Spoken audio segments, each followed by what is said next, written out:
আজকে চলতি পথে একটা অভিজ্ঞতার কথা শেয়ার করি, আমার কথাটা শুরু করি। বয়স হয়তো 6, 7, 8 বছর হবে।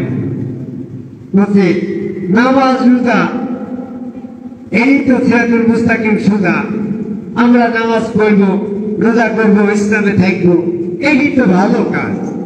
ওই 5 বছর 6 বছর ছেলে এরকম ছাত্র হয়তো এখন স্কুলে ভর্তি হয়নি, তার কাছ থেকে শোনা। তাহলে তার কাছ থেকে শোনার পরে আমার অভিজ্ঞতা এমনটাই যে শিশু অবস্থায় যারা আল্লাহ বিশ্বাসী, নামাজে বিশ্বাসী, রোজায় বিশ্বাসী, তাদের ওই মিথ্যা বিশ্বাস ভেঙে আমরা কিভাবে প্রকৃত আল্লাহ বিশ্বাসে যাব।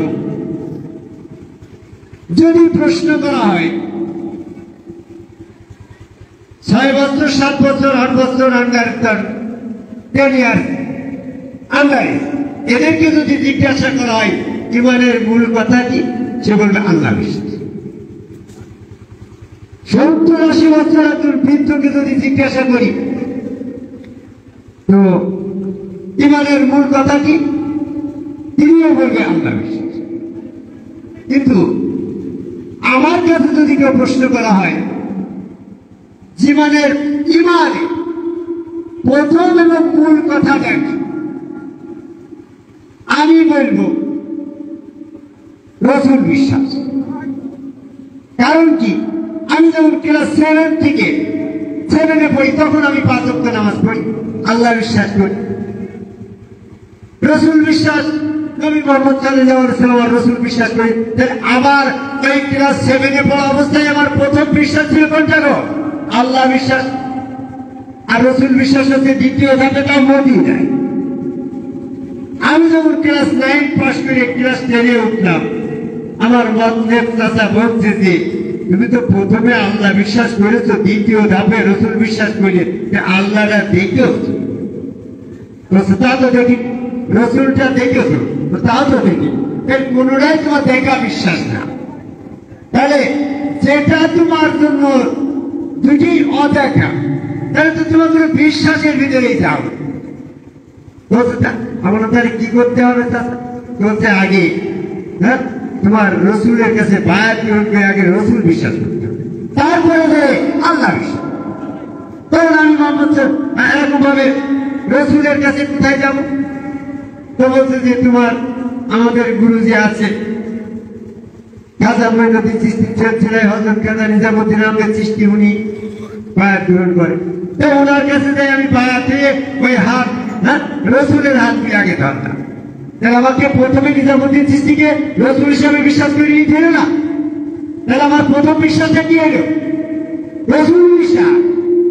তাহলে মানে আগের আল্লাহ বিশ্বাস কিন্তু বাতিল হয়ে গেল। রসুল বিশ্বাস করার পরে আমার বিশ্বাস আসলো ওই হাত আল্লাহর, পা আল্লাহর, চেহারা আল্লাহর, ওর ভিতরে আছে আল্লাহ। তখন আমি দ্বিতীয় ধাপে ওইটারে আল্লাহ বিশ্বাস করি, সে যদি আল্লাহ বিশ্বাস আবার কখন হলো, যখন উনি আমি রসুল বিশ্বাস করার পরে রসুলের হাত আল্লাহর হাত, তখন আমার আল্লাহর হাত বিশ্বাস হইল। আগে আমার কোন বিশ্বাসটা ছিল, রসুল বিশ্বাস না করি কি আল্লাহ বিশ্বাস থাকতে হবে। ক্লাস 7-এ যে আল্লাহ বিশ্বাস করে সালাম আদায় করতাম সেটা কিন্তু বাতিল হয়ে গেল। ক্লাস 7-এ যে আমি মোহাম্মদকে রসুল বিশ্বাস করতাম ওটাও কিন্তু বাতিল হয়ে গেল। আমার প্রকৃত ইমানের ধাপ শুরু হইল ওই দিন থেকে, যেদিন আমি আমার গুরু হযরত খাজা নিজামুদ্দিন আহমেদ চিশতিকে রসুল বিশ্বাস করলাম, আমার ইমানের প্রথম ধাপ শুরু হইল। তারপরে যখন ওই হাত আল্লাহর, পা আল্লাহর, চেহারা আল্লাহর, ওর ভিতরে স্বয়ং আল্লাহ বিশ্বাস করলাম, তখন আমার আল্লাহ বিশ্বাস শুরু হইল। তখন আমি রসুল বিশ্বাস, আল্লাহ বিশ্বাস করে আমি মুমিন হওয়ার প্রথম ধাপে পৌঁছালাম। এখন যদি আপনি ক্লাস 1-এ 2-তে 3-তে পড়ে ওই ছেলেকে জিজ্ঞাসা করেন, সে বলবে প্রথমে আল্লাহ বিশ্বাস। আর 70 বছর বয়স্ক ওই হাজী সাহেবকে, মাহমুদের ভাইয়ের একটা হাজী সাহেব আছে, আপাতত দূরে যদি নাও যায়, বাবুজাদের বাড়িতে আজকে আমরা অনুষ্ঠান করতে আসি, এই বাবুল দত্তরের ভাই একটা হাজি, ওনার কাছেই জিজ্ঞাসা করেন যে আল্লাহ বিশ্বাসী তো প্রথমে দেখি, উনি তো প্রথমেই বলবে যে ইমানের প্রথম ধাপ হচ্ছে আল্লাহ বিশ্বাস। ওনার বয়স 60-70 যাই হোক, ওই ক্লাস 1-এর ছেলের বিশ্বাস আর ওই শিক্ষিত ফাজার পাস হাজি সাহেব, মৌলানা মুফতি সাহেব, ম্যাজিস্ট্রেট সাহেব, ডাক্তার সাহেব, প্রিন্সিপাল সাহেব, ওনার বিশ্বাস তো ওই 3 ক্লাসের ওই বিশ্বাসের মতো বিশ্বাসী। তাহলে ওনাকে যদি উল্টি বলা হয়, তাকে 3 ছেলের যে বিশ্বাস আর ওই ম্যাজিস্ট্রেট সাহেবের সাথে একই বিশ্বাস, তাহলে 3 ছেলের বিশ্বাসের সাথে ম্যাজিস্ট্রেট সাহেবের বিশ্বাস মিলিয়ে গেল। তাহলে এখন যদি 3 ক্লাসের ওই ছেলের যোগ্যতা ম্যাজিস্ট্রেটের যোগ্যতার সমান, আর ম্যাজিস্ট্রেট সাহেবের যে 3 জ্ঞানের যোগ্যতা ক্লাস 3 ছেলের সমান, যার 3 জ্ঞান ক্লাস 3 লেভেলে আরমান, তার কাছে যাই তুমি কি পাবা? ব্যাংকে যাই তোমার কষ্ট রাইতে হবে, আমার ওই জায়গায় কষ্ট। এই যত শিক্ষিত লোক বাংলাদেশে আছে, এরা দিনের ব্যাপারে এই 3 থেকেও নিম্ন, এদের কোন যোগ্যতা নেই। এই সবচেয়ে বেশি ঘৃণিত জনসমাজ। আজকে তারা এখনো আল্লাহ বিশ্বাসকে প্রথম ধাপে আল্লাহ বুঝে দিচ্ছে, যদি তুমি আল্লাহ বিশ্বাস করো তাহলে আগে রসুল বিশ্বাস করে। কার কথা এটা? আল্লাহর কথা। তুমি আল্লাহর কথাই শুনলে না, ওই ক্লাস 3 থেকে যে জ্ঞান সেই জ্ঞানই তুমি এখনো প্রথমে আল্লাহ বিশ্বাস করে বেড়াচ্ছ। আমি আমার আলোচনা দীর্ঘায়িত করবো না, সংক্ষেপে বলব। বর্তমান বাবুল দত্তরের বড় ভাই হাজি সাহেব, ওনাকে যদি প্রশ্ন করা হয়, যেমন কিভাবে প্রশ্ন করা হয়েছিল ইব্রাহিম আলাইহিস সালামের পিতাকে। ইব্রাহিম আলাইহিস সালাম বলতে, হে পিতা, তোমার রব সম্পর্কে তোমার ধারণা কি? তো ঠিক একই ধরনের প্রশ্ন যদি আজকে আমরা বাবুল দত্তরের বড় ভাই হাজি সাহেবকে প্রশ্ন করি যে আপনার রব সম্পর্কে আপনার ধারণা কি, যদি তার ধারণাটা কোরআন মাফিক হয় তাহলে তিনি কোরআন মাফিক বলবেন, কোরআন মাফিক মুমিন হবেন। আর যদি তার ধারণাটা ওই 3 ক্লাসের মতন গণ্ডমূর্খের মতন হয়, তাহলে উনি এখনো গণ্ডমূর্খই আছেন। বলেন, জোরে আর বলবো না, মাইকের অনেক জোর আছে, আমি আসতেই বলি। বলেন হাজি সাহেব, আল্লাহ সম্পর্কে আপনার ধারণা কি? আপনি ওখান থেকে মনে মনে বলছেন যে আল্লাহর কোনো আকার নেই। আপনার ধারণা তো এটাই। আপনি বলেন তো কোরআনের কোন আয়াতে কি বলা হয়েছে আল্লাহর কোনো আকার নেই? যদি না থাকে তাহলে আপনার প্রথম আল্লাহ সম্পর্কে ধারণাটা হয় সত্য নয় মিথ্যা? সত্য মিথ্যার পার্থক্যকার এই কোরআন সূরা বাকারা 185 নম্বর আয়াত দেখেন, কোরআন খুলে দেখেন। আপনার এরকম ভাবে যতই ডিগ্রি লাভ করেছেন, যত ইঞ্জিনিয়ারিং পোস্টে দেয় আপনি ইঞ্জিনিয়ার পাস করেছেন, ভার্সিটি পাস করেছেন, অনার্স মাস্টার ডিগ্রি পাস করেছেন, আপনি কোরআনের ভিতরে কোথাও পাবেন না আল্লাহর কোনো আকার নেই। আপনি এত শিক্ষিত হওয়ার পরেও আল্লাহ সম্পর্কে মিথ্যা একটা ধারণা, মিথ্যা ধারণা পোষণ করছেন। মিথ্যার ভিতরে অনেক রকম মিথ্যা। আমাদের গ্রামে কিছু বলে ডাহা মিথ্যে কথা, ডাহা মিথ্যে কথা। এই কথাটা কোন কথাটা? আল্লাহর কোন আকার নেই, এটা ডাহা মিথ্যে কথা। যারা যেটা বাবুল দত্তরের বড় ভাই হাজি সাহেব কিন্তু ডাহা মিথ্যে কথাটা আল্লাহ সম্পর্কে মিলে মাথায় নিয়ে ঘুরে বেড়াচ্ছে। মিথ্যে কথা পেয়েছি আর বড় কর, বড় না করে খুঁজে দেখেন আল্লাহ সম্পর্কে যাহা মিথ্যে কথা বললেন যে আল্লাহর কোন আকৃতি নেই। দ্বিতীয় কথা কি? আল্লাহ কোন আকৃতি ধারণ করতে পারে না, এই জন্য আল্লাহকে দেখা যায়। এরা আল্লাহর কোন আকৃতি ধারণ করতে পারে না, আল্লাহ দেখা যায় না, এটাও তো কোরআনের কোন আয়াত। এটাও কিন্তু আপনার আল্লাহ সম্পর্কে একটা ডাহা মিথ্যে কথা। যেমনটি ভাবে ইব্রাহিম আলাইহিস সালাম তার পিতাকে বলছিল, তেমনটি ভাবে আমরা আপনাকে প্রশ্ন করলাম, আপনি মাস্টার ডিগ্রি পাস করা, অনার্স মাস্টার পাস করা অফিসার, আপনাকে যদি প্রশ্ন করি আপনার আল্লাহ সম্পর্কে আপনার ধারণা কি, আপনি বলবেন না সঠিক কথাটা? যদি আপনি বলেন আপনি যেটা উত্তর দিচ্ছেন 70 বছর জিন্দেগির ভিতরে, ওইটা কোরআন থেকে প্রমাণ হচ্ছে ডাহা মিথ্যে কথা বলে না আল্লাহ সম্পর্কে। তো আল্লাহ সম্পর্কে যারা ডাহা মিথ্যে কথা বলে তারাই সবচেয়ে বড় জানি হুদের 18 নম্বর আয়াত। যারা আল্লাহ সম্পর্কে এই ধারণার ভিতরে আছেন যে আল্লাহ কোন আকৃতি নেই, আল্লাহ কোন আকৃতি ধারণ করতে পারে না, হ্যাঁ আল্লাহ দেখা অসম্ভব, এরাই আল্লাহ সম্পর্কে ডাহা মিথ্যে কথা বলার কারণে আল্লাহ সম্পর্কে মিথ্যারোপকারী, ওরাই সবচেয়ে বড় জালিম। তাহলে জালিমদের ঠিকানা কোথায় হবে আপনারা কি জানেন? জাহান্নাম। তাহলে আপনি হজে যাই কি করবেন? 5 ওয়াক্ত নামাজে পাল্লা দিয়ে কি করলেন? খতম তারাবির সাথে তারাবি পড়িয়ে কি করলেন? 30 রোজা করিলেন।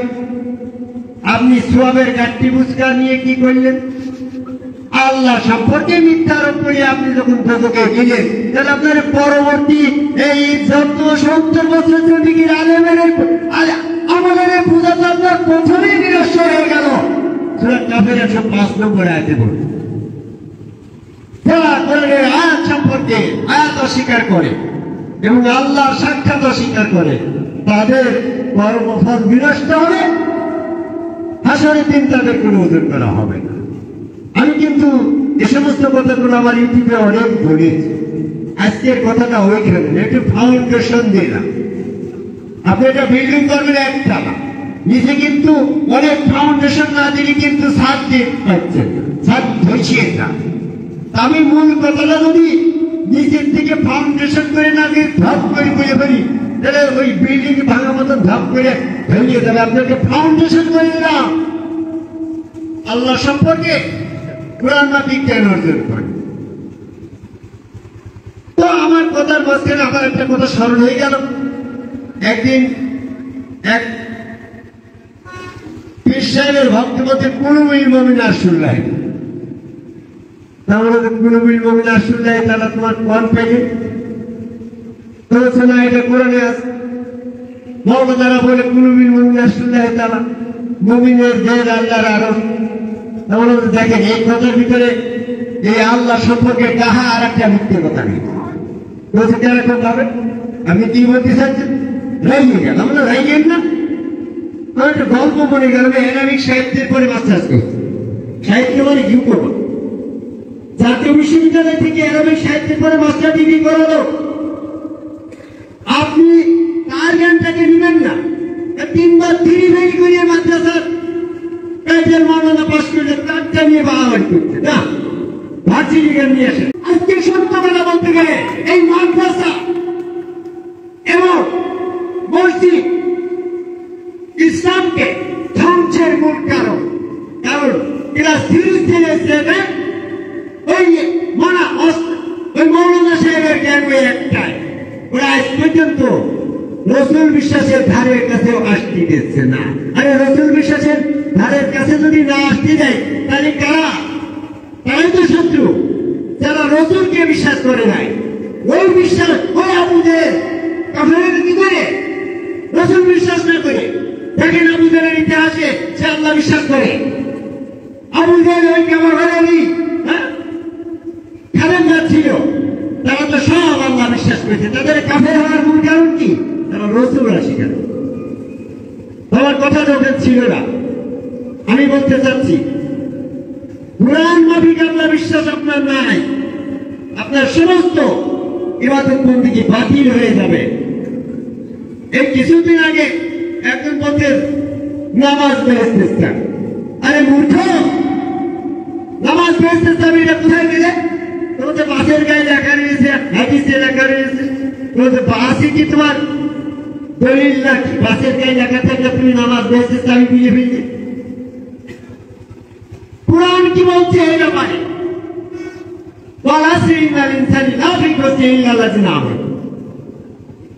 বিশ্বাসী ব্যক্তিগণ ব্যতীত সকল মানুষ ক্ষতিগ্রস্ত হবে। এখানে তো নামাজের কথা নেই। যদি বলতে নামাজি ব্যতীত সকল মানুষ ক্ষতিগ্রস্ত, তাহলে নামাজ বেঁচে থাকবে। মূর্খ বুঝবেন আর কি বুঝ বিশ্বাস, আল্লাহ বিশ্বাস, রসুল বিশ্বাস, এই দুইটা আপনার নাই আবার। এই জন্য আপনারা ক্ষতিগ্রস্ত।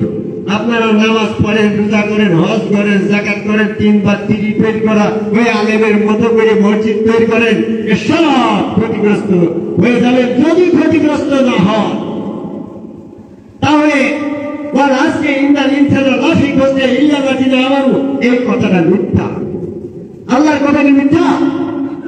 আপনার আল্লাহ বিশ্বাস এরকম যে আল্লাহর কোনো আকার নেই। আপনার রসুল বিশ্বাস এরকম, রসুলের কোন অনুপস্থিত, রসুল অনুপস্থিত রসুল। তাহলে আপনি আপনার জন্য আল্লাহ অনুপস্থিত, রসুলের হাত আল্লাহর হাত মিলিয়ে তো আপনি আল্লাহ বিশ্বাসী হবেন। আলফাতে 10 নম্বর আয়াত থাকে, যখন তুমি ইউবায়ুনা কাউবায়ুন আল্লাহ, যখন তুমি রসুলের কাছে বায়াত গ্রহণ করবে তখন তো আল্লাহর কাছে পাবে। রসুলের কাছে বায়াত হওয়ার পরে তো আল্লাহর কাছে পাবে। তাহলে রসুলে এখন আপনার নাই, রসুল অনুপস্থিত, তাহলে আল্লাহরা অনুপস্থিত। আল্লাহ রসুল দুটি যদি আপনার কাছে অনুপস্থিত হয় তাহলে আপনি এখন আল্লাহ বিশ্বাস করেন নাই, রসুল বিশ্বাস করেন নাই, আপনি তাহলে মোমেন না। আর মোমেন যখন না, তাহলে আপনি ক্ষতিগ্রস্ত আছেন আল্লাহর আয়াত অনুসারে। তাহলে কি হইল? আল্লাহ বিশ্বাস, রসুল বিশ্বাস, রসুল বিশ্বাস, আল্লাহ বিশ্বাস একাকার হয়ে জড়িয়ে আছে। আমি সেখানে বলতে চাচ্ছি, আসে ওই মোমেন কুলুল মোমেন আশুল্লাহ তাআলা, ওই লোকের কথাটা যে মিথ্যা, আমি সেখানে একটু সাহিত্য দিতে চাইছিলাম না, সাহিত্যটা বলি। সাহিত্যটা হচ্ছে এরকম, আমি একটা নাটক দেখছিলাম, নাটকের ভিতরে এক জ্ঞানী ব্যক্তি সত্য দিবস পালন করে, মঙ্গলবার সত্য দিবস। এই মঙ্গলবারে কেউ মিথ্যা কথা বলতে পারবে না, ওই পরিবারে ওনার বাড়িতে মঙ্গলবারে কেউ মিথ্যা করতে পারবে না, এটার নাম হচ্ছে সত্য দিবস পালন করে। তো এক চাকর একটা গিলাস ভেঙে ফেলেছে, পরে ওই ব্যক্তি এসে বলছে এই গিলাসটা কিনা ভেঙে বলছে না স্যার আমি ভাঙি, পরক্ষণে বলছে এই জানেন আমি ভাঙি, লাফিয়ে বলতে তুমি কি বুঝলে কিছু করে বুঝলে যে ভাঙনি, আর এখন তুমি বুঝছো ভাঙলে। বলছে স্যার আমার আজ স্মরণ ছিল না যে আজকে মঙ্গলবার, এই মঙ্গলবার যখন স্মরণ হইলে আজকে তুমি তা বলো না, এই জন্য আমি সত্য কথা বলে আমি ভেঙে ফেলাইছি। তাহলে ওখানে ওই নিশ্চিত তলায় ভাড়াইতে থাকে একজন, সে আবার আমার বসাচ্ছে। বলছে স্যার আপনি কতদিন যাবৎ সত্য দিবস পালন করছেন? বলছে তা তো দীর্ঘদিন হইল। বলছে আপনি মঙ্গলবারে সত্য দিবস পালন করায় মঙ্গলবারে মিথ্যা বলা যাবে না, এটাই প্রমাণ হয়, আর বাকি 6 দিন মিথ্যা বলা যাবে, তাহলে আপনি তো মিথ্যাকে জায়েজ করে দিলেন। বলছে তাই তো কোথায় তো একটু বিরাট কথা, এই সাবধান আজকে থেকে আর সত্য দিবস পালন করা যাবে না। হ্যাঁ, মঙ্গলবার সত্য দিবস বলে বাকি 6 দিন তো মিথ্যা বলা জায়েজ হয়ে যায়। কি বোঝেন না কথা? তারা যে সমস্ত মূর্খগুলো বলছেন তাদের কথা এটা প্রমাণ হয়ে যায়। আল্লাহ শুধু ওই মুমিনদেরই থাকে, আর কোনো জায়গায় থাকে না।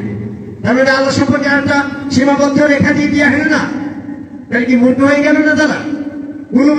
আশুল্লাহ তাআলা বলা এটা একটা সবচেয়ে বড় অপরাধ, কারণ আল্লাহ আর কোন জায়গায় নেই, খালি মুমিনদের দিয়ে। যেমনটি ভাবে অনেকেই বলে আল্লাহ আরশের মাত্রায় সীমাবদ্ধ। আরে আল্লাহ যদি আরশের মাত্রায় সীমাবদ্ধ থাকে, আল্লাহ পাকের সীমা রেখা হয়ে গেল না? আল্লাহ সমস্ত জায়গায় থাকে, এই কথাটা মিথ্যা হয়ে গেল না? শুধু যদি আরশ মহল্লায় আল্লাহ সীমাবদ্ধ থাকে, আল্লাহ পাকের অবস্থান সীমাবদ্ধ হয়ে গেল, তার মানে সমস্ত জায়গায় আল্লাহ, এই কথাটা মিথ্যাই হয়ে গেল না? যেমন মঙ্গলবার সত্য দিবস, বাকি দিনগুলো মিথ্যা জায়েজ হয়ে গেলে, আরশের দিনে আল্লাহ সীমাবদ্ধ, তার মানে সমস্ত জায়গায় আল্লাহ নেই, এটা পাশাপাশি প্রমাণ হয়ে যায়। আল্লাহ সম্পর্কে মিথ্যা ধারণা পোষণকারী কি হয় জানি? আসে আমার কথা এখানে তো, যে আল্লাহ কোথায় কোথায় আছে। বর্তমান বিশ্বের কিছু কিছু মানুষ বলে এই 2 শ্রেণীর মানুষ আছে। এক শ্রেণীর মানুষ বলে আরশের দিনে আল্লাহ সীমাবদ্ধ, সবে বরাতের রাত্রে 4টা আসমানে এসে একটু আলাপ আলোচনা করে ফেরেশতাকে, জমিন পর্যন্ত আসে না।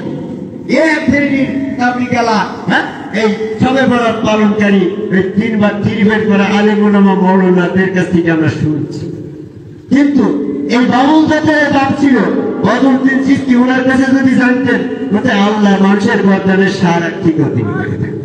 তাই ওনার জ্ঞান আর ওই তিনবার ট্রিটমেন্ট করে মৌলানা মুক্তি জ্ঞান কিন্তু এক না। কোরআন দিয়ে দেখা গেল সূরা 16 নম্বর আয়াতের মধ্যে লাউন আকরাম আলাইহিল ওয়ারি। তারপরে বদরুদ্দিন সাহেবের কাছ থেকে আপনি আরো জানতে পারবেন আল্লাহ তুমি যেখানে আল্লাহ সেখানে আল্লাহ সবসময় তোমার সাথে আছে। সূরা হাদীদের চাইতে পড়ে। তারপরে এরকম ভাবে সূরা নিসা 126 নম্বর আয়াত বলছে ওয়াকানা আল্লাহু বিকুল্লি শাইইন মুহীতুন। আল্লাহ সমস্ত জায়গায় মুহীতুন হয়ে আছে। তাহলে কোরআন দিয়ে কিন্তু বদরুদ্দিন সাহেবের কথা মিলে যাচ্ছে, ওই মূর্খ আলেমের কাছে মেলছে না। তো আয়াতের সাথে বলছে আল্লাহ সমস্ত জায়গায়। তারপরে যদি জিজ্ঞাসা করা হয় যে মানুষের ভিতরে আল্লাহ আছে এবং কত নিকট, আল-ফালের 24 নম্বর আয়াতে মানুষ এবং তার অন্তরের কাছাকাছি আল্লাহ পাকের অবস্থা। মানে কাছাকাছি আপনি মানুষটাও দেহের ভিতরে, আপনার অন্তরটাও দেহের ভিতরে। তাহলে অন্তরের কাছাকাছি যদি হয় তাহলে আল্লাহ তো দেহের ভিতরে। আল্লাহ আরশের আযীমের সীমাবদ্ধ যারা বলতে তারা আল্লাহ সম্পর্কে মিথ্যারোপ করে, তারাই সবচেয়ে বড় জালেম। সূরা হুদের 18 নম্বর আয়াত অনুসারে তারা তো জাহান্নামের ভোগে ভোগেই থাকবে নাকি? তাহলে বদরুদ্দিন চিশতির কথা কিন্তু কোরআন থেকে প্রমাণ হলো যে উনি যা বলছে কোরআন মাফিক আল্লাহ সম্পর্কে ওনার বিশ্বাস। এরপরে আমি আমার আসল জায়গার কথা রেখে বলতে চাই। কেউ যদি কিছু মনে না করেন, আপনার ভিতরে রোগ আছে আপনি জানেন না। যদি ডাক্তার আপনাকে ধরায় দেয় কি রাগ করবেন? যদি রাগ না করেন আপনি আপনার রোগটা সম্পর্কে বুঝে আমার কথা দিয়ে বুঝাই। আমি যখন ক্লাস 7 থেকে 5 অব্দি সালাত আদায় করা শুরু করলাম, আমি নিজাম চিশতির কাছে বায়াত হওয়ার আগে ধ্যানস্থ হলাম যে আল্লাহ দেখতে হবে, নবী দেখতে হবে, এরকম ভাবে আরো আরো ওলিদের সাক্ষাৎ করতে হবে। তখন এরকম ভাবে দেখলাম যে আমার সামনে ঝলমলে এক আল্লাহ, ঝলমলে এক নবী, ঝলমলে এক ওলি এসে গেল। পরক্ষণে আমি যখন মহাদেব চিশতির কাছে জিজ্ঞাসা করলাম যে আপনি আল্লাহ দেখে পাই? আমি তো নবীও দেখি। তুমি যে নবী দেখবে আল্লাহর কথা নাই, পরে পরে নবীকে চেনো? বলছে যে না। তুমি যারা দেখলে ওর যদি শয়তান হয় তা তুমি শয়তানকে নবী বলেছো, তাই কি আমি সেরে ফেলো? তুমি যারা দেখলে তুমি আল্লাহ দেখলে আল্লাহ তো চেনো না, দেখলে কারে? তুমি যদি শয়তান হয় তাহলে তো তুমি শয়তানকে আল্লাহ বলি, তাহলে তো তোমার সেরে ফেলে যাবে। যারা এই সম্পূর্ণ রসুল চিরতে আল্লাহ বিশ্বাস না করে ভালোভাবে ধ্যান জগতে যাই আল্লাহ দেখতে চাইতেন, শয়তান এসে বলবে ইন্না আনা রাব্বুকা, আমি তোমার রব। তখন তো তুমি শয়তানকে রব বিলে সেরে করে থাকো। নবী এসে বললো আমি নবী, তুমি তাকে শয়তান এসে বললো আমি নবী, শয়তানকে নবী বিলে সেরে হয়ে যাবে না? এই জন্য চিকিৎসা হয় যে চেহারার ভিতরে শয়তান নাই, সেই চেহারার ভিতরে আল্লাহ আছে, সেখান থেকে আল্লাহ দেন। এখন কই মাছ সব খালু কি আছে? যে কই মাছের যে খালু, খালু বলুন তো, যেখানে মাছ রাখা কই মাছ আছে সব। আপনি কই মাছ ধরতে গিয়ে সাপে কামড় দেবেন। 10টা খালুর ভিতরে একটা খালুর ভিতরে কই মাছ আছে, সাপ নেই। সেখানে গিয়ে নিঃসন্দেহ ভাবে কই মাছ ধরে, সাপের দর্শন আপনার ভয় থাকবে না। আল্লাহ সৈন্যই তো সমস্ত জায়গায় আল্লাহ, আবার সমস্ত জায়গায় শয়তান। এই শয়তান যেখানে আছে সেখানে যাই আল্লাহ দেখতে যাওয়া, নবী দেখতে যাওয়া, রসুল দেখতে যাওয়া, ওলিয়ে কামেল এরকম ওলিদের দেখতে যাওয়া, শয়তানের কাছে দোস্তি হওয়া, শয়তানের সাথে শরীক হওয়া, এমনটা করেন না। যেখানে আল্লাহ আছে শয়তান নেই, সেই জায়গাটা সন্ধান করেন। আদমকে ভাই শয়তানকারী একজন সম্মুখগুরু রসুলের ভিতরে শয়তান নেই, সেই রসুল থেকে আল্লাহ দেখেন, তাহলে আপনি শয়তান থেকে মুক্তি পাবেন। হয়তো কেউ বলে যে এরকম ভাবে শয়তান আল্লাহর পরিচয় দিয়ে ধোঁকা দিতে পারে না, নবীর পরিচয় দিয়ে ধোঁকা দিতে পারে না। সূরা লুকমানের 33 নম্বর আয়াত ফিরে দেখেন, লাইয়া গারান্নাকুম বিল হাইগারু সেই প্রবঞ্চক শয়তান তোমাকে আল্লাহ সম্পর্কে প্রবঞ্চিত করবে, বলবে ইন্না আনা রাব্বুক, আমি তোমার রব। যে শয়তান আল্লাহ সম্পর্কে প্রবঞ্চিত করতে পারে সেই শয়তান তো নবী সম্পর্কে পারে, নবী তার আল্লাহ থেকে বলবে। সে নবীর চেহারা ধরতে পারে না, কিন্তু পরিচয় তো দিতে পারে। এটা ওই সমস্ত পথগুলা বাতিল পথ, ওগুলো বর্জন করেন। আমি আবার সেই জায়গায় চলে যাই। কোন জায়গায় বলেন তো? খেয়াল নেই। আল্লাহ কইলে সেই মৃত্যু বলছে না, সমস্ত জায়গায় আল্লাহ কুলুবিল মুমিন রাসূলুল্লাহ তাআলা। তাহলে এই কথার সাথে এই কথার বিরোধ হয়ে গেল না? ওই ছিলেন তর্কের কাছে আমি বললাম, উনি কিন্তু আটরশি ফুটফুরা মানিকগঞ্জ তরমুনা যত বিশ্বাস আছে সমস্ত বিশ্বাসেরই মতাদর্শে বিশ্বাসী কুলুবিল মুমিন রাসূলুল্লাহ তাআলা। এক শ্রেণীর মানুষ তরিকা মধ্যে এরকম ভ্রান্তি তরিকার লোক আছে না গো, বুঝলো? তাদের জন্য আমি বলি, আজ থেকে কমপক্ষে 30 বছর আগে এই লোকের সাথে আমার তর্ক বেঁধে কেন ওই মাছ বিক্রি করে বলতে, আপনি যদি এই কথা বলেন যে কুলুবিল মুমিন রাসূলুল্লাহ তাআলা এই কথা মিথ্যা, তাহলে এটা মিথ্যা প্রমাণ করবেন কিভাবে? তখন আল্লাহ মুমিনের দিলেও আছে, কাফেরের দিলেও আছে, কাফেরের ভিতরেও আল্লাহ আছে। ওই যে মরিচা চরম রেগে গেল, এমন হয় যে মাছের পাথর দিয়ে আমার মায়, তখন তুমি মায়ের রাইজো কেন? তো এই মুহূর্তে আপনাকে প্রমাণ দিতে হবে। আমরা জানি মুমিনের যে আল্লাহর আরশ, আর আপনি বলছেন কাফেরের যে আল্লাহর আরশ। যে কথা যে মাথা ঠিক থাকছে না আমার, আমি চরমুনার মুড়ি, হ্যাঁ আমাদের তো শুনিয়েছে তাই। আপনি কাফেরের ভিতরে কাফেরের জেলের ভিতরে আল্লাহ আছে বুঝলেন, আয়াত দেখাতে হবে, তাহলে আপনারা ছাড়ে গানায়। তা বললাম যে দেখেন সূরা বাকারা 19 নম্বর আয়াত, এই আয়াতের খবরই আপনার চরমুনার পীর সাহেবের বাবার ক্ষমতা নেই বলার, কারণ সে তো কুলুবিল মুমিন রাসূলুল্লাহ বিশ্বাসী। আপনার দেওয়ানবাগের পীর সাহেবের ক্ষমতা নেই এই আয়াতের সন্ধান দেওয়া, কারণ সে কুলুবিল মুমিনের বিশ্বাসী। মানিকগঞ্জের পীর সাহেবের কাছ থেকে এই কথা আপনার পাওয়ার ক্ষমতা নেই, সে তো কুলুবিল মুমিন বিশ্বাসী, কুলুবিল মুমিন রাসূলুল্লাহ এই কথাই বিশ্বাস। আপনার তাবলীগালা যত যা বলেন সবাই কিন্তু এই জায়গায় বিশ্বাসী। এদের কাছে আরো সাজিবে কাফেরের অন্তরে আল্লাহ আছে, এই আয়াতের সন্ধান আপনার দেবে না। আমি এই মুহূর্তে যদি দাঁড়িয়ে প্রশ্ন করি, ইউটিউবে আমার এই কথা চলে যাওয়ার পরে আপনাদের আলেম ওলামা মৌলানা মুফতি সাহেব, ইভেন বাইতুল মুকাররমের খতিব সাহেব, ইভেন মক্কার কাবাঘরের যিনি আজকে নেতৃত্ব দিচ্ছেন ওই ইমাম সাহেব, আপনি আপনার অন্তরের কাছে জিজ্ঞাসা করেন কাফেরের জেলের ভিতরেও আল্লাহ আছে, এটার আয়াত নম্বরটি আপনার জানা? যদি জানা থাকে তাহলে আমার এই ওয়েবসাইটের এই ফেসবুকে বা ইউটিউবে আপনি কমেন্ট করে আয়াত নম্বরটা দিয়ে যদি বিশ্বাসী হন যে আজকের আমার এই কথার পরে আপনার জ্ঞান এসে গতকালকে আপনার এই আয়াতের খবর জানতেন না, আমি ওই জায়গার কথা বলার জন্য কিন্তু আজকের এই বক্তব্যটা দিতে আসছি। সূরা বাকারা 19 নম্বর আয়াত পড়ে দেখেন, ইন্নাল্লাহা মুহিতুন বিল কাফির, কাফেরের ভিতরে আল্লাহ মুহিতুন হয়ে আছে। আয়াতে তো আল্লাহ বলল ইন্নাল্লাহা মুহিতুন, ইন্নাল্লাহা কাফিরুন, ইন্না কাফিরুন মুহিতুন, ইন্নাল্লাহা মুহিতুন বিল কাফির, নিশ্চয় আল্লাহ কাফেরের ভিতরে মুহিতুন হয়ে আছে। মৌলানা আব্দুস সামাদ সাহেবের সাথে আমার একবার তর্ক হয়েছে। উনাকে আমি প্রশ্ন করলাম যে মানুষের ভিতরে আল্লাহ পাকের অবস্থান, এটাকে আপনি বিশ্বাস করেন না করেন না? ইয়েস নট বলবেন। তো বলছেন যে না। বলে কেন? বলেন আল্লাহ বিকুল সাহেব মহিতুনের যে আয়াত, তো উনি বললেন মহিতুন ভাবে আছে, এটার অর্থ শারীরিক ভাবে আল্লাহ মানুষের ভিতরে নাই, জ্ঞানগত ভাবে আছে। তাহলে জ্ঞানগত ভাবে আছে, এটা তো আরেকটা আয়াত। সূরা তালাকের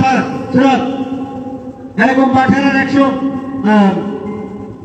সম্ভবত সূরা তালাকই আছে 12 নম্বর আয়াত, যে ওয়াকান আল্লাহ বিকুল শাইইন আলিম, আল্লাহ পাক সমস্ত জায়গায় জ্ঞানগত ভাবে বিরাজ করছে। ওয়াকান আল্লাহ বিকুল শাইইন আলিম, এটা তো আরেকটা আয়াত। আর মহিতুন ভাবে আছে সূরা হামিদ 74 নম্বর আয়াত, ক্ষমতাগত ভাবে আছে। তাহলে দেখেন ক্ষমতাগত ভাবে আছে, এটাও আরেকটা। তাহলে আয়াতে শিকার কয়টা? মহিতুনের আয়াত, আলিমুনের আয়াত, কাদিরুনের আয়াত। গতবেলা বিকুল সাহেব কাদিরুল সূরা বাকারা 128 নম্বরে। তাহলে আয়াত হলো তিনটা। আপনি কাদিরুলটাও জ্ঞানগত ভাবে করলেন, মহিতুল ভাবে করলেন, ওই আলিমুলটাও মহিতুল ভাবে করলেন, তাহলে মহিতুনের আয়াতটা বাতিল হয়ে গেল না? তাহলে এক্ষেত্রেও কিন্তু আপনার অর্থ বাতিল হয়ে যাবে। না, সশরীরে আল্লাহ মানুষের ভিতরে আছে, এটা আমি মানব না। তো তাহলে কিভাবে মানবেন মহিতুনের ব্যাপারটা? বলছে কুয়াটা শক্তিগত ভাবে, আল্লাহ ছাড়া কোন শক্তি নেই। এটা তো আরেকটা আয়াত, কুয়াটার একটা আয়াত। 1 মিনিট বাজার 4টি আয়াত। মহিতুন, আলিমুন, কাদিরুন, কুয়াট, 4টি আয়াতের অর্থ 4 রকম। আপনি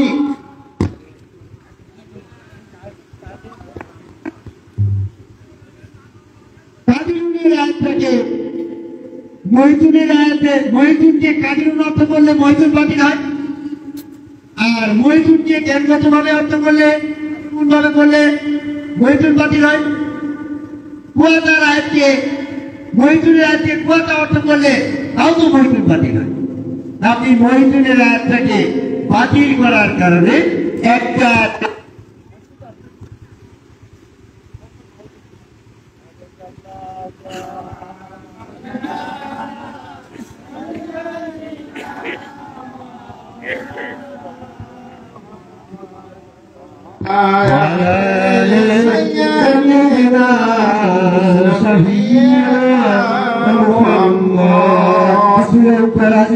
যেটা বলতেছিলাম, মৌলানা আব্দুল সাহেবের সাথে আমার এই তর্কের এই প্ল্যাটফর্মে আল্লাহ মহিতুন ভাবে প্রত্যেক মানুষের সাথে কাফেরের সাথে আছে, উনি এটা স্বীকার করতে রাজি না।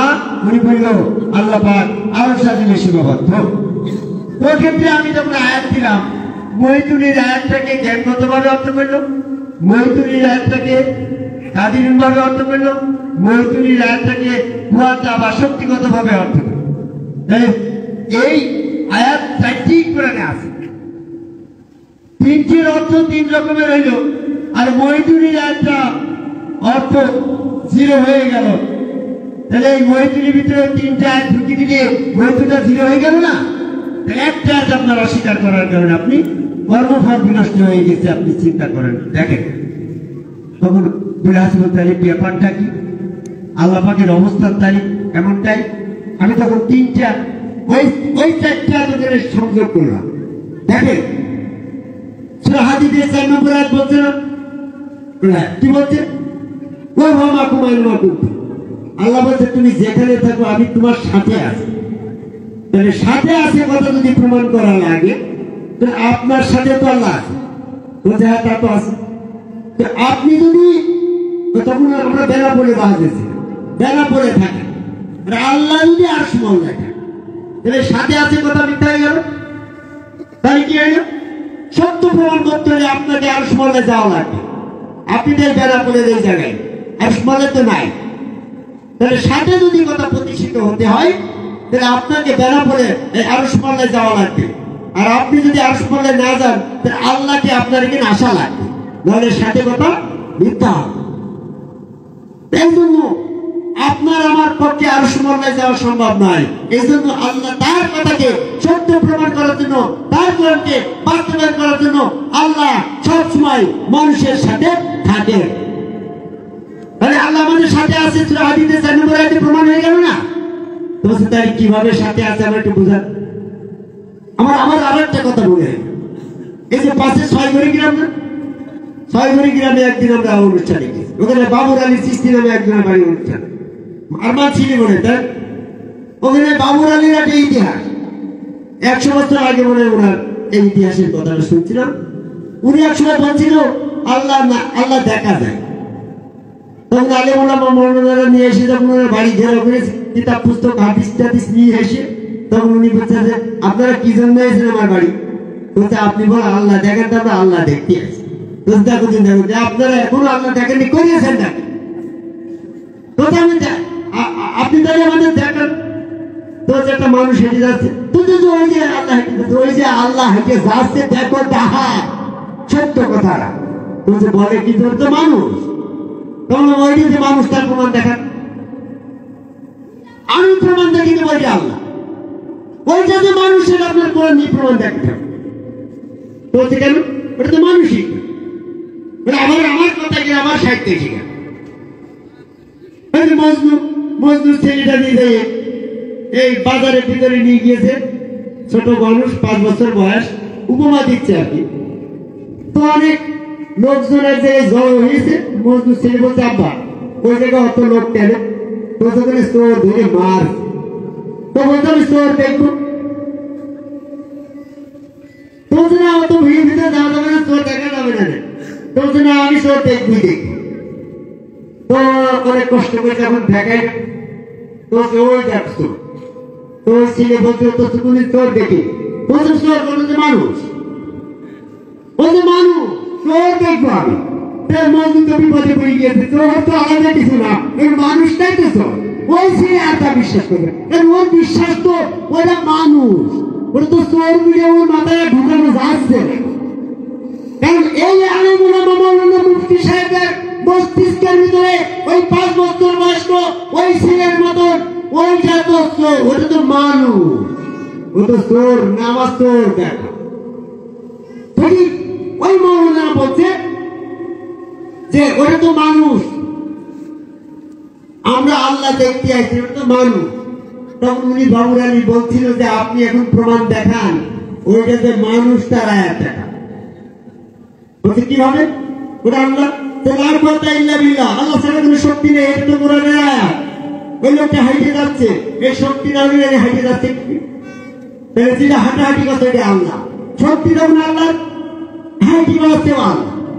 বলছে তা বুঝলাম, তাহলে যে হাত চোখ কান এগুলো যে মানসিক, তাহলে এইগুলো যে মানসিক, এটার আয়াত দেখা। বলছে তাহলে আপনি ওইটা যে আল্লাহ ওইভাবে হাইটে যাচ্ছে তার আয়াত দেখেন। হয়তো বাবুরা বিষয় সময় আয়াত দিন, আমি হাতে বুঝতে আয়াত দিয়ে যাচ্ছি, দেখেন আপনি আল্লাহকে না শনাক্ত করে সামন বদলে দেয় যারা আল্লাহ বলে দেখলেন, ওটা ছিল শয়তান। আপনি আল্লাহকে না, নবীকে না চিনে রমজানের 27 ইফতিকারে যায় যেটা দেখলেন নবী, ওটা ছিল শয়তান। প্রমাণ কি? ইন্নাল্লাহ ইন্না জিন্নি ইন্না শয়তান, এরকম কথা আসতে পারে না? নিশ্চয় শয়তান মহিদুন, নিশ্চয় শয়তান আহাদাবিন নাস, নিশ্চয় শয়তান মানব রূপ ধারণ করতে পারে, পারে না? শয়তানকে যে পাওয়ার দেওয়া হয়েছে, ইন্না শয়তান আহাদাবিন নাস, আহাদা মানে রূপ ধারণ, নিশ্চয় শয়তান মানব রূপ ধারণ করতে পারে। তাহলে আপনি যাকে দেখেছেন মানব রূপই তো দেখেছেন, তোদের শয়তান, কারণ শয়তান মানব রূপ ধারণ করতে পারে। ইন্নি জিন্নি, নিশ্চয় জিন আহাদাবিন নাস, জিনও মানব রূপ ধারণ করতে পারে, কি পারে না? তাহলে জিনও মানব রূপ ধারণ করতে পারে, শয়তানও মানব রূপ ধারণ করতে পারে। ইন্নি মালাইকা আহাদাবিন নাস, এই ফেরেশতা মানব রূপ ধারণ করতে পারে। সূরা আল-আরাফের 9 নম্বর আয়াত। তাহলে শয়তান মানব রূপ ধারণ করতে পারে, জিন মানব রূপ ধারণ করতে পারে, মালাইকাও মানব রূপ ধারণ করতে পারে।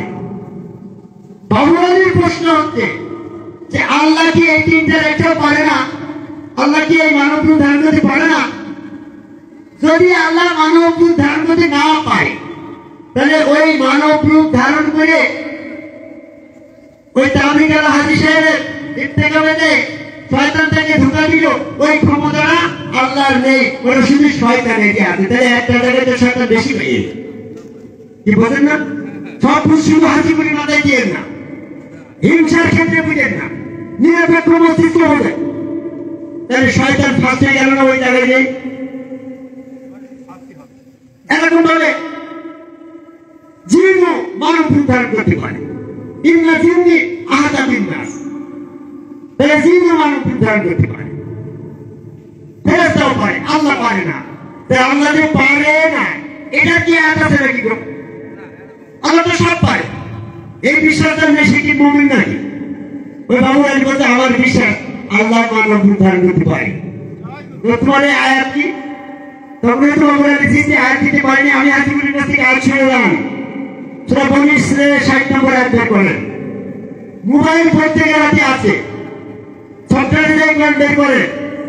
সূরা বনী ইসরাঈলের 60 নম্বর আয়াত দেখেন। ইন্না রাব্বুকা, নিশ্চয় তোমার রব আহাদা বিন-নাস, মানব রূপ ধারণ করতে পারে। আহাদা মানে রূপ ধারণ। শয়তান মানব রূপ ধারণ করতে পারে, এখানে কি বলেন সেন্টেন্সে আসে? আপনি আহাদা শব্দ দিয়ে পরিবেশন বুঝাইছেন, তাহলে শয়তানের ক্ষেত্রে যখন আহাদা রূপ আসছে, আহাদা বিন-নাস, তখন কি অর্থ করবেন? ওই আহাদা শব্দের অর্থ কি স্থানকাল পাত্রতে ভিন্ন ভিন্ন হবে নাকি?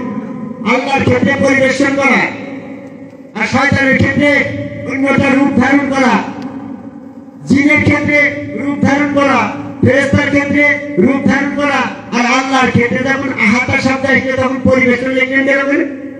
দেখেন দেখেন সূরা বনী ইসরাঈলের 60 নম্বর আয়াতের বাংলা তাফসীরে অনুবাদের ভিতরে আসছে ইন্না আহাদা বিন-নাস।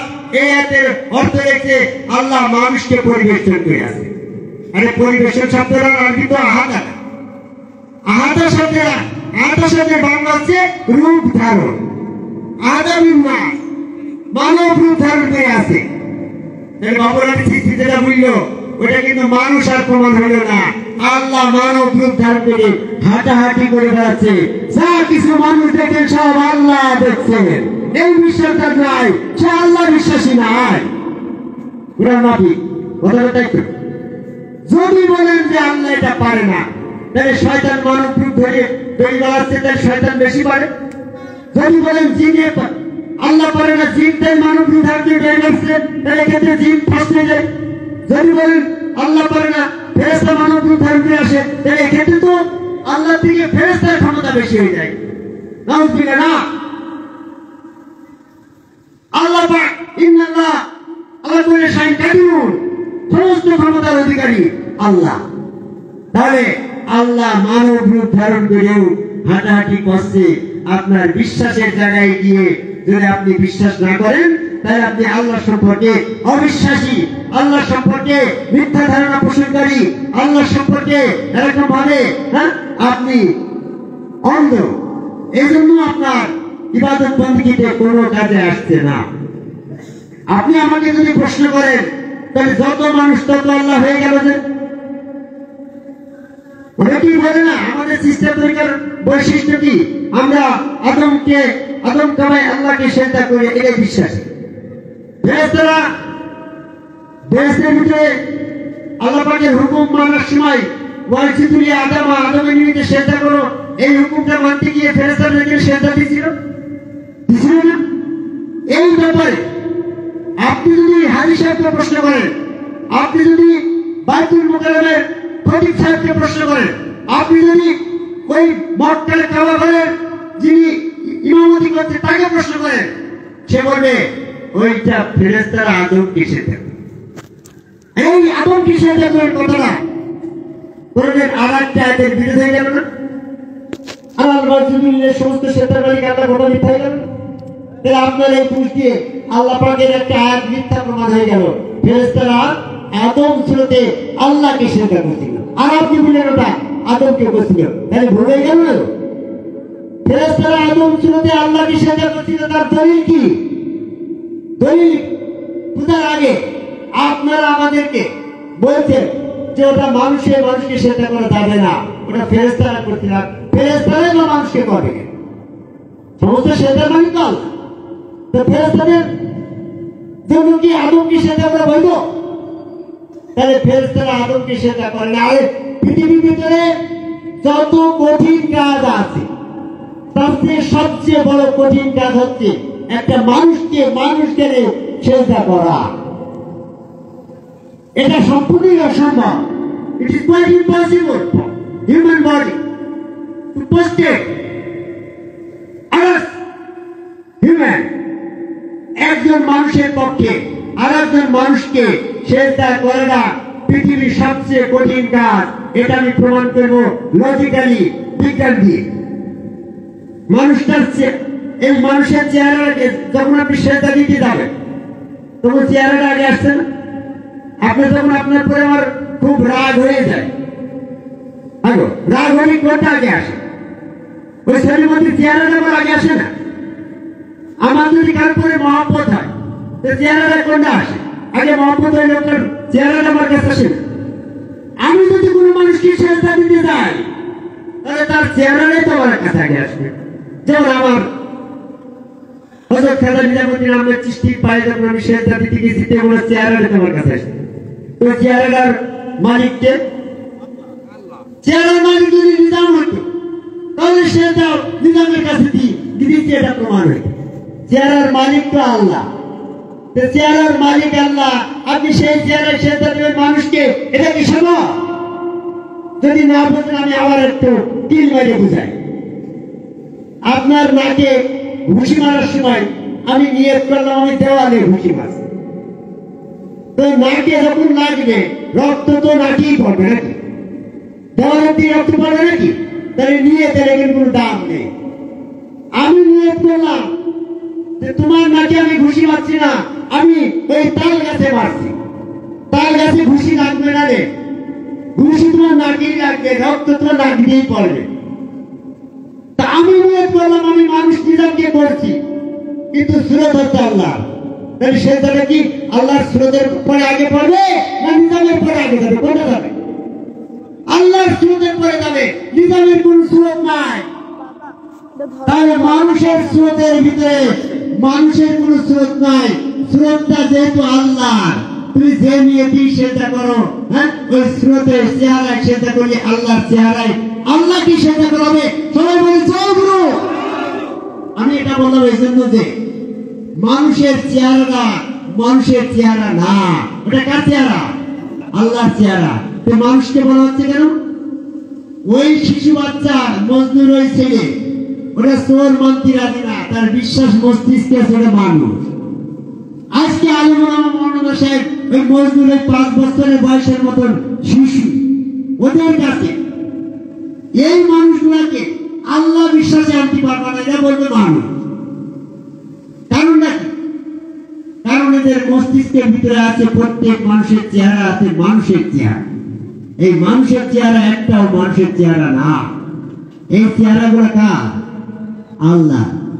আল্লাহর চেহারা মানুষকে দিয়েছে কেন? যদি রেস্টার দলিল করে দেয় তাও তো চেহারার মালিক আল্লাহ হয়ে মানুষের। এই জন্য আল্লাহ কৌশলে এই মানুষকে চেহারা দিয়েছে, আমানত স্বরূপ দিয়েছে।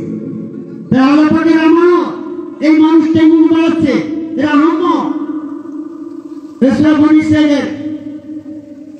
সম্ভবত সূরা আরবের 72 নম্বর আয়াত, নিশ্চয় আমি মানুষকে আমার আমানত দিয়েছি। পাহাড়ের পরে আমানত দিতে গেলাম, পাহাড় অস্বীকার করলো, মানুষ সেটা গ্রহণ করলো। নিশ্চয় মানুষ আহাম্মক মূর্খ। ওই মূর্খ হয়ে বললাম 3 বার 3 বের করে আলেম একটা মূর্খ। এই বাড়াতে আল্লাহ চেহারা বলতে এটা মানুষের চেহারা, এই জন্য মূর্খ। এই জন্য সূরা আরবের 169 নম্বর আয়াতের মধ্যে এই অযোগ্য ব্যক্তিরা মূর্খরা যখন কিতাবীদের স্তরে আসে তখন তারা এই মানুষকে মানুষই বলে ওটা আল্লাহ বিশ্বাস করার পর্যায়ে তারা যায় না। এই জন্য তারা আল্লাহ বিশ্বাসের স্তরে না গিয়ে মানুষকে সেজদা করাটাকে ওরা বলে মানুষকে সেজদা, তাহলে মানুষকে সেজদা করা হয় না, মানুষকে সেজদা করা যায় না। কারণ প্রত্যেকটা মানুষের চেহারায় যদি আল্লাহর চেহারা হয় তাহলে তুমি যেখানে যে নিয়তি সেটা করো ওটা আল্লাহর কাছে চলে যাচ্ছে, ওটা মানুষের অস্তিত্বে যাওয়ার কোনো সুযোগ নাই। তাহলে প্রত্যেকটা মানুষের চেহারা যদি আল্লাহর চেহারা হয় তাহলে আল্লাহ বলে এক থাকে না। কোটি কোটি মানুষ তাই কোটি কোটি আল্লাহ হয়ে যায়। বললাম হাসি তুমি কোনটার থেকে কোনটা বলেছ? তাহলে প্রত্যেকটা মানুষের চেহারা আল্লাহর চেহারা, কিন্তু আল্লাহ এক। কারণ কি? এই প্রত্যেকটা মানুষের চেহারা সব আল্লাহর আহাদ রূপ।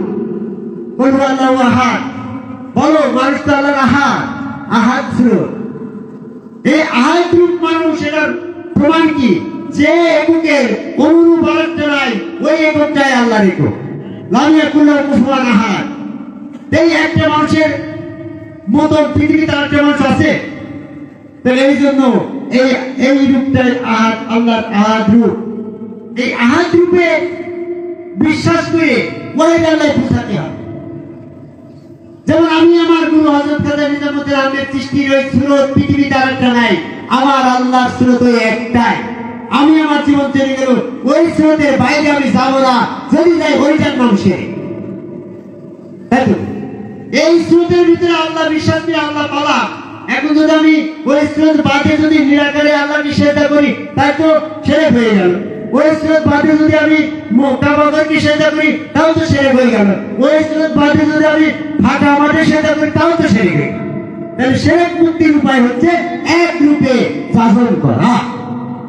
ওই রূপ বাদে যদি আমি অন্য কোনো গুরুর কাছে যাই, অন্য রূপ ধারণ করি তাও তো শিরক হয়ে গেল। ওই নিজাম সুরত বাদ দিয়ে যদি আমরা স্বরূপে আসি তাও তো শিরক হয়ে গেল। হাজিমুনির সুরত হাজিমুনির জন্য না, হাজিমুনির সুরতটা হচ্ছে তার ভক্তের জন্য। আমি যদি আমার স্বরূপে সাধন করি তাহলে নিজাম রূপটা বাইরে চলে গেল না? নিজাম রূপকে মাইনাস করলে আল্লাহ ওই রূপে আমার দর্শন দিয়েছিল, ওই রূপ আমি ওই আল্লাহর স্বর থেকে গাফেল হয়ে গেল না? ওই আল্লাহর স্বর থেকে আমি যখন গাফেল হয়ে গেলাম, হাজিমুনির সুরতের মধ্যে তখন ঠাক করে একটা শয়তান ঢুকে গেল। তাহলে আমার স্বরূপে আমি কাকে দেখলাম? শয়তান দেখলাম। আমার ভক্তরা আমার স্বরূপে শয়তান কি দেখে? এই জন্য স্বরূপ সাধন ছেড়ে স্বরূপ সাধন করা যদি বৈধ হতো তাহলে নমরুদ ফেরাউন কি করে কাফের হয়? নমরুদ ফেরাউন তো স্বরূপ সাধনই করে। স্বরূপ সাধন একমাত্র নবীদের ক্ষেত্রে প্রযোজ্য, কারণ নবীদের সুরত শয়তান ধরতে পারে না। এই জন্য নবীদের সুরত শয়তান ধরতে পারে না যে প্রত্যেক নবীর শত্রু হচ্ছে ওই শয়তান। সূরা আল-আনআমের 112 নম্বর। নবীদের ক্ষেত্রে স্বরূপ সাধন হয়েছে, আর বাকি সমস্ত মানুষের জন্য রাসূল সুরতে সাধন। তারপরে আরেকটা লজিক আমি দিয়ে দেই, কোটি কোটি মানুষের ভিতরে আল্লাহ অস্তিত্বগতভাবে আল্লাহ, তার প্রমাণ কি? কোটি কোটি মানুষের ভিতরে শয়তান আছে না? অস্তিত্বগতভাবে কয়টা শয়তান? এক শয়তান অস্তিত্বগতভাবে কোটি কোটি মানুষের ভিতরে অবস্থান করার পর যদি অস্তিত্বগতভাবে এক, এটা আপনি বিশ্বাস করেন, কোটি কোটি মানুষের ভিতরে আল্লাহ আছে, অস্তিত্বগতভাবে কোটি কোটি হবে কেন? এক আল্লাহ। যদি আপনি এখানে বিশ্বাস না করেন, শয়তানকে পর্যন্ত দেন, তাহলে আপনি তো শয়তানের বড় ভাই। আমরা শয়তানের বড় ভাই হব না। আমরা আল্লাহ পারে, শয়তানও পারে। তবে কোটি কোটি মানুষের ভিতরে শয়তান যেমন বিরাজ করতে পারে, ওই একই ক্ষমতা আল্লাহর কাছ থেকে নিয়েছে, ওটা আল্লাহও পারে। তারপরে আমি আরেকটা কথা বলি, বিজ্ঞান দিয়ে উপমাটা দিতে হয়, এই প্রজন্মের মানুষের কাছে সহজ হয়ে যাবে। জননেত্রী প্রধানমন্ত্রী শেখ হাসিনা টিভিতে ভাষণ দিচ্ছেন, ওইখানে টিভিতে উনি একাই বসে আছেন সেন্টারে। লাখ লাখ টিভির ভিতরে অল্পলি প্রত্যেক টিভির ভিতরে, টেলিভিশনের ভিতরে একটা করে শেখ হাসিনা দেখা যাচ্ছে। শেখ হাসিনা কি লাখ লাখ নাকি? তো একটাই, আরো সাজিনা এক আল্লাহ। এই মানুষগুলো মনে করে একটা করে টিভি, টেলিভিশন। আপনার গুরু সুরতে শুই দেবেন, ওখান থেকে আল্লাহ দেখতে পাবেন। এই জন্য এই জায়গায় এই মানব স্রোতে আল্লাহ বিরাজে। এই বিশ্বাসী যারা বিশ্বাসী তারাই আল্লাহ বিশ্বাসী। আর যারা মানব স্রোতে মানব চলাফেরা করতে, মানবের স্রোত, এরা আসলে আল্লাহ বিশ্বাসী না, আল্লাহ অস্বীকার করে। আল্লাহ আপনার সামনে আসলো, আপনি আল্লাহকে স্বীকার করি তো আপনি মুমিন হবেন। আল্লাহকে অস্বীকার করে আপনি কাফের। এই জন্য সূরা কাফের 105 নম্বর আয়াতে দ্বিগুণ করতে দাও, যারা আল্লাহ পাকের আয়াত অস্বীকার করে এবং আল্লাহ পাকের সাক্ষাৎ অস্বীকার করে, তাদের কর্মফল বিনষ্ট। রোজকার প্রতিদিন তাদের কোনো ওজনের ব্যবস্থা নেই। যাতে আমি এই সংক্ষিপ্ত পরিসরে অনেক কিছুই ভুলে ফেললাম। মূল কথায় আসেন। আজকের কথা সারমর্ম কথা হচ্ছে সূরা বনী ইসরাঈলের 60 নম্বর আয়াত, ইন্না রাব্বুকা আতা বিন-নাস, নিশ্চয় তোমার রব মানব স্বরূপ ধারণ করে বিরাজ করছে। এই আয়াতের বিশ্বাসে আসতে হবে। এই বিশ্বাস যার নাই, সূরা বনী ইসরাঈলের 60 নম্বর আয়াতে অবিশ্বাসী হয়ে, কাফের হয়ে দোজখে যাবেন। এই জায়গায় আপনি বিশ্বাস করেন শয়তান মানব স্বরূপ ধারণ করতে পারে, ইবলিস জিন মানব স্বরূপ ধারণ করতে পারে, ফেরেশতা মানব স্বরূপ ধারণ করতে পারে, আর আল্লাহ কি এটা পারে না?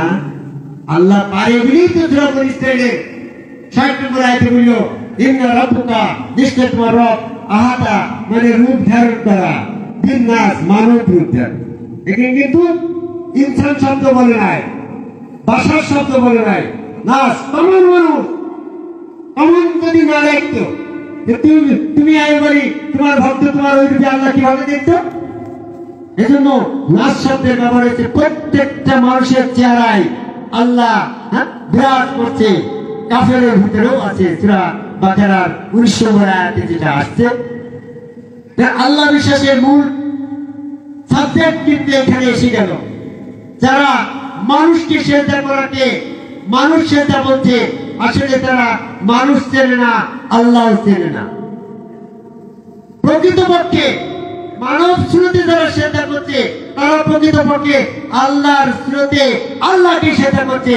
যারা বলছে মানুষকে সেজদা করা যাবে না, এই কথাটা আসলে অসম্ভব।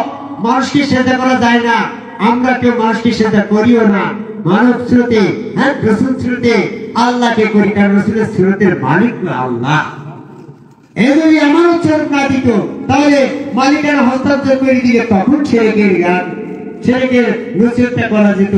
যেহেতু আল্লাহ এটা মালিকানা হস্তান্তর না করে আমার উচ্চারণ দিয়েছে, যে গায়ে যায় যেদিক থেকে তুমি ঘুষি মারো নাকে লাগলি রক্ত তোমার নাক দিয়ে পড়বে।